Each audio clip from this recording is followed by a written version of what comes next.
The issue concerning the Cameroonian-born business magnate El Haj Amadou Baba Danpullo was one of the topics on discussion at the Senate last weekend, brought up by Senator von Chaffa, who outrightly reminded Cameroon's government, represented by the Minister of External Relations, Lejeune Mbela, that the attacks Baba Danpullo is going through in South Africa is pure xenophobia, which is a sign of bad omen for other Cameroonians who have invested in South Africa. I have listened to the report of the Foreign Affairs Committee.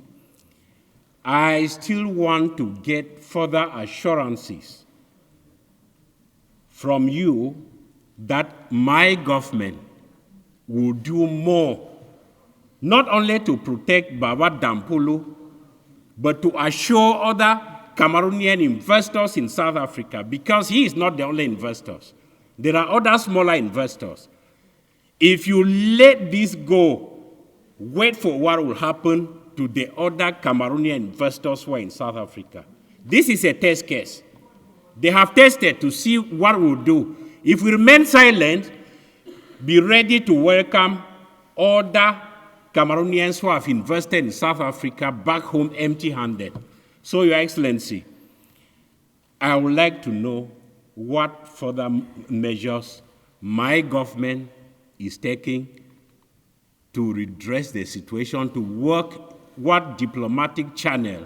The senator, above all, decries the injustice and the unprofessional nature the First National Bank has used to seize Baba Danpullo's property in South Africa. Excellency, lately, what has happened to him, I heard in the report that his relationship, his problem stems from the fact that he obtained loans from a bank to purchase a building. That is a normal business relationship with any prominent businessman and banks. What he did was not unusual.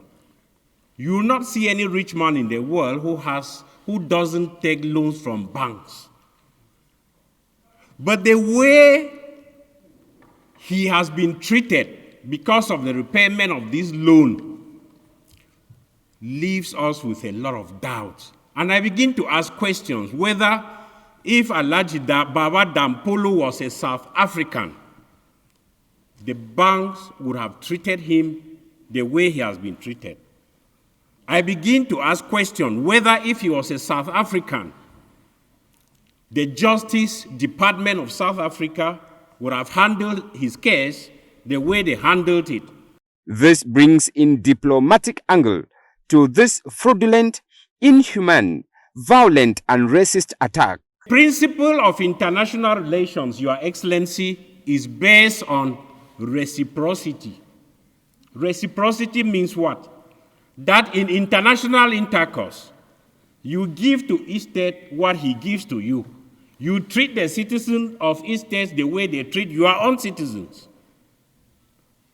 If the government of Cameroon has been very nice to South Africans in Cameroon, they have been very hospitable, we have been very welcoming, we expect similar treatment to our citizens in South Africa. That he borrowed money to run his business is not a crime. What beats the imagination of Cameroonians, international observers, and even within the justice circles is that the act is not clear. Your Excellency, you don't need to be a jurist to understand that when you take a mortgage, there is always something you put as security, as collateral. And when you default payment, it is that thing that will be attached to recover that loan. But this is not the case with Alhaji Baba Danpullo in South Africa, a Cameroonian. From another angle, the sum of money Baba Danpullo is owing is very much small as compared to his assets being seized. You cannot be owing 21 billion and they take close to 500 billion. Is that justice? It's not justice.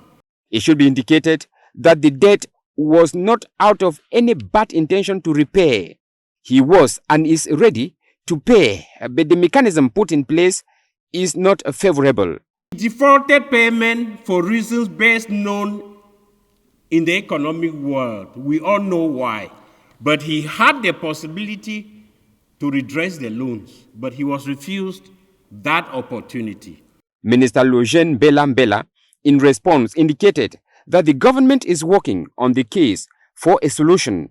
Je voudrais donc rassurer nos sénateurs Chapa que la situation de M. Danpullo vis-à-vis de son contentieux avec l'Afrique du Sud est très suivie par nos gouvernements, par le chef de l'État.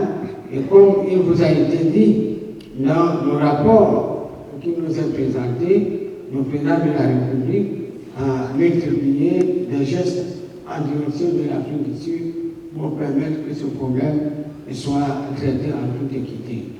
El Haj Amadou Baba Danpullo contracted a loan of 21 billion francs CFA to purchase a building in South Africa. The amount was to be reimbursed over a period of 10 years. With 7 years already gone, the First National Bank all of a sudden demanded the full payment of the amount within 7 days. Keeping aside all legal procedures, his entire assets in South Africa is being seized by the First National Bank for just 21 billion francs CFA. This is a wake-up call for the international community to measure the level of xenophobic and unjust decision meted out to this businessman, Cameroonian-born El Haj Amadou Baba Danpullo.